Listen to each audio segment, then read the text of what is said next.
Breaking news, the man accused of killing two people in Tucker last weekend is now in jail. U.S. Marshals arrested 27-year-old Joshua Lastly a little after 10 o'clock last night in Pine Bluff.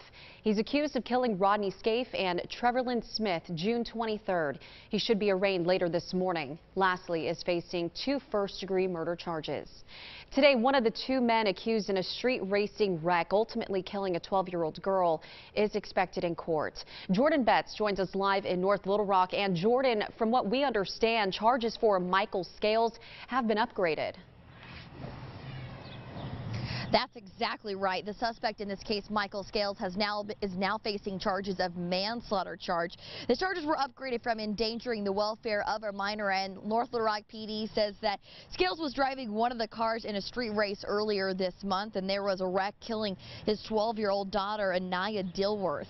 The other driver in this, that was Brandon Rogers, was arrested last week, and we've learned that Scales admitted to driving more than 80 miles an hour, telling investigators that his daughter's death could have been prevented. Right now, there's a memorial set up for Anaya at the scene of the crash near Riverfront Drive and Olive in North Little Rock. And Scales is expected to be here and in court to be arraigned at 9 a.m. this morning. We'll have the very latest for you tonight. Live in North Little Rock, Jordan Betts, back to you. All right, Jordan, thanks for that update. In a Fox 16 crime alert, police in Batesville arrest 2 business owners they say were housing illegal gambling. Police raided Tienda La Ilusión and La Corita Mexican store at the same time on Tuesday. They say they had received several complaints about gambling inside both places. Officers seized several electronic gaming devices. Police arrested both business owners who now face felony gambling charges.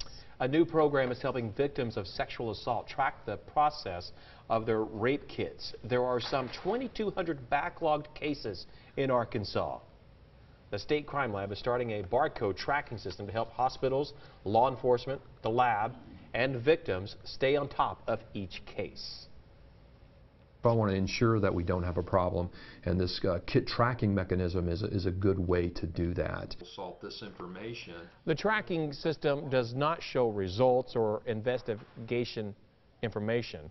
The process is only for new cases. The Crime Lab is working to get more hospitals and police departments to participate.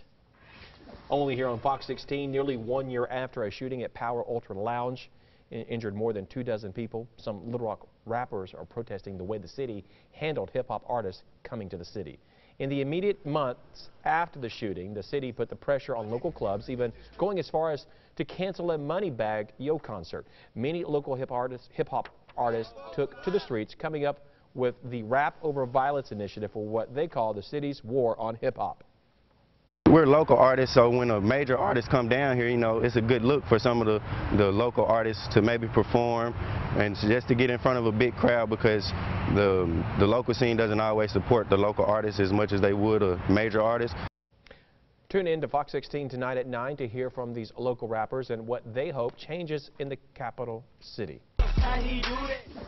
In a Fox 16 safety alert, wildlife officers will be cracking down on intoxicated boaters on lakes this weekend ahead of the 4th of July holiday. Operation Dry Water is an annual event to help prevent boating accidents. Arkansas Game and Fish says alcohol is the biggest contributing factor in fatal boating accidents.